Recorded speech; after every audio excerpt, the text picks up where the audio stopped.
నేడు మీ ఎదుట ఈ లేఖనము నెరవేరినది. ఆయన మాటలకు మండిపడి తమ నగరము నిర్మింపబడిన పర్వతాగ్రమము నుండి తలక్రిందులుగా పడద్రోయ తలచిరి. కాని యేసు వారి మధ్య నుండి తొలగి తన దారిన తాను వెళ్ళిపోయారు. ప్రార్థనలో ఒక దృశ్యాన్ని చూశారు. అతను మన దారికి అడ్డు వస్తున్నాడు, అతనిని చంపేయాలి.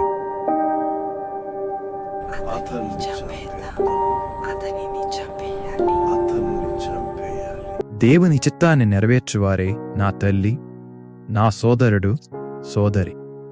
ఆ ఒక్క మాటతో ఆయన తన తల్లిని ఎంతో గౌరవించారు. ప్రజలకు భయపడి పొంసు పిలాతు యేసుకు మరణశిక్ష విధించారు. కుమారుని ఆ పరిస్థితిలో చూసిన తల్లికి హృదయం ద్రవించకపోయింది. ఉదయం 9 గంటలకు ఆయనను సిలువ వేశారు. ఆయన తల్లి, తాను ప్రేమించిన శిష్యుడు అక్కడ ఉండుట చూచిన యేసు తన తల్లితో, త్రీ ఇదిగో నీ కుమారుడు. తన శిష్యునితో, ఇదిగో నీ తల్లి.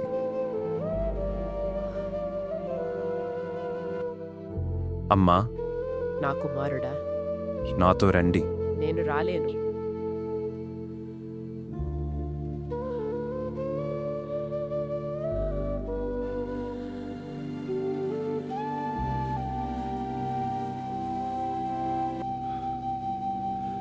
నాకు దాహముగా ఉంది.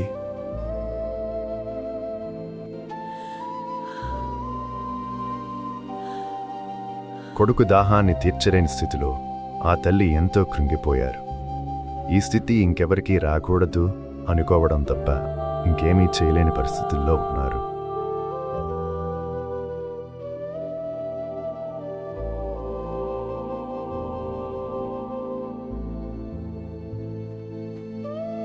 He's asking for water.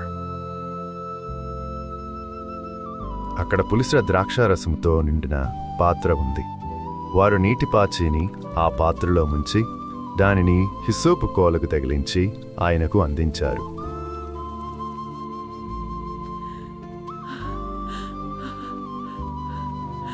యేసు ఆ రసమును అందుకొని, ఇక సమాప్తమైనది అని తల వంచి ప్రాణము విడిచారు.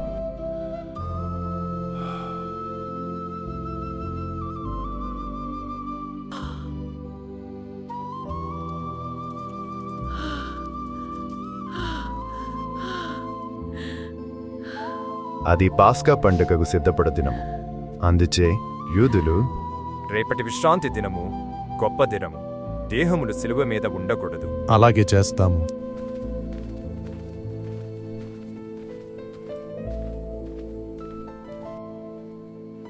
వారు యేసుకు భౌతిక దేహమును తీసుకొని యూదుల భూస్థాపన సాంప్రదాయము ప్రకారము దానికి పరిమళ ద్రవ్యమును పూసి నారవస్త్రములతో చుట్టిరి.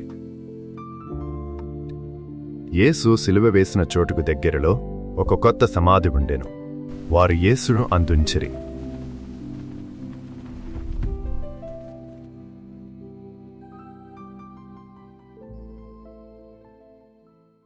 ఆదివారము తెరతెలవారుకు ముందే మగ్దలా మరియ సమాధి వద్దకు వెళ్ళి ఆ సమాధి మీద రాతి తీసివేయబడి ఉండుట చూచెను.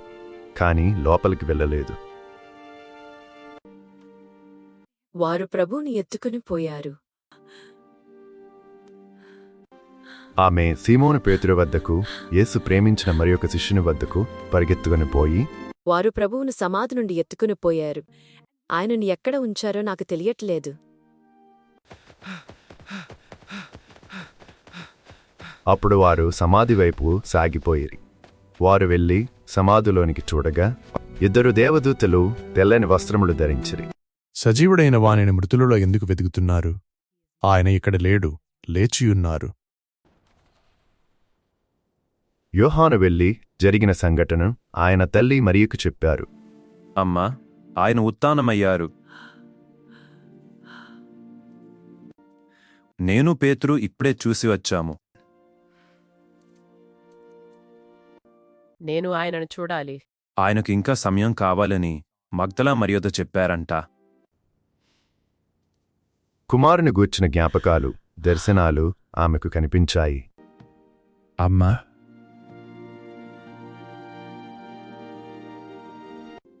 నేను నీతోనే ఉన్నాను.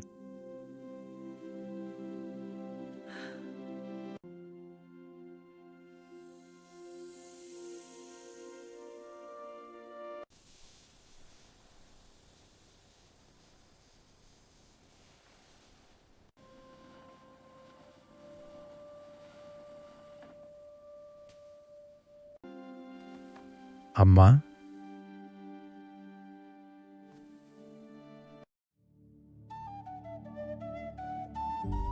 అమ్మా అమ్మా అమ్మా అమ్మా అమ్మా అమ్మా.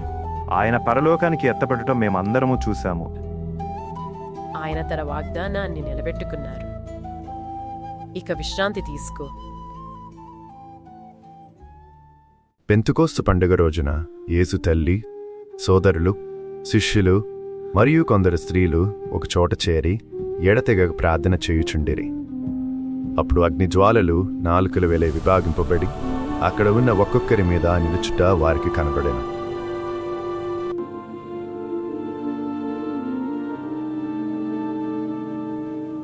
వారు నూతన బలమును పొంది అన్య భాషలలో మాట్లాడసాగిరి.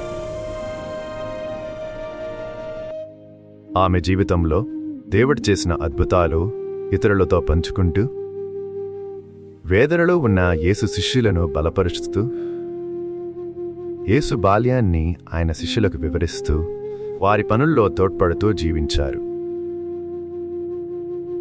ఆమె కేవలం యోహానుకే కాక సంఘానికే తల్లి అయ్యారు. శిష్యులందరూ యేసును గూర్చిన సువార్తను ప్రకటించడానికి బయలుదేరారు. అమ్మా, నేను వీలైనంత త్వరగా వచ్చేస్తాను. భయపడకుండా వెళ్ళిరా కుమారా.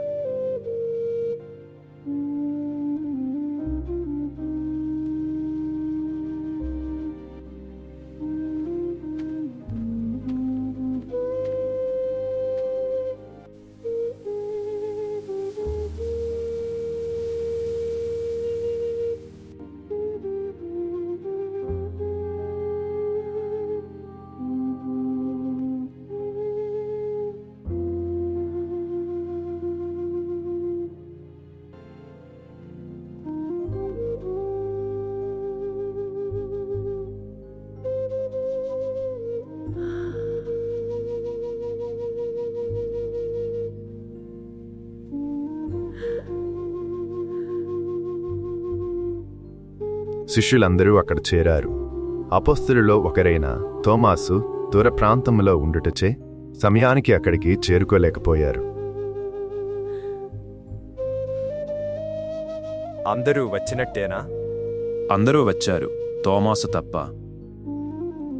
మరేమీ పర్వాలేదు, మనం కర్తవ్యాన్ని ముగిద్దాం. తోమాసు త్వరగా వస్తే బాగుండు. ఆమెను ఒక పెట్టెలో పెట్టి రాతి సమాధిలో ఉంచారు.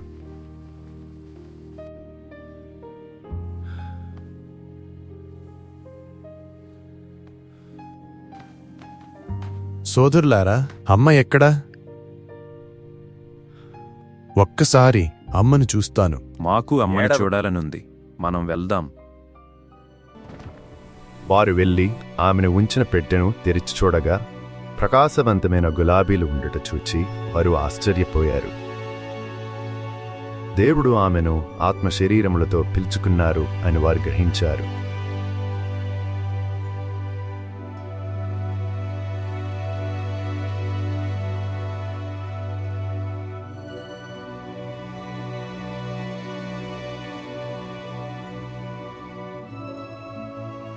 ఆమె కర్తవ్యం ఇంకా ముగిసిపోలేదు.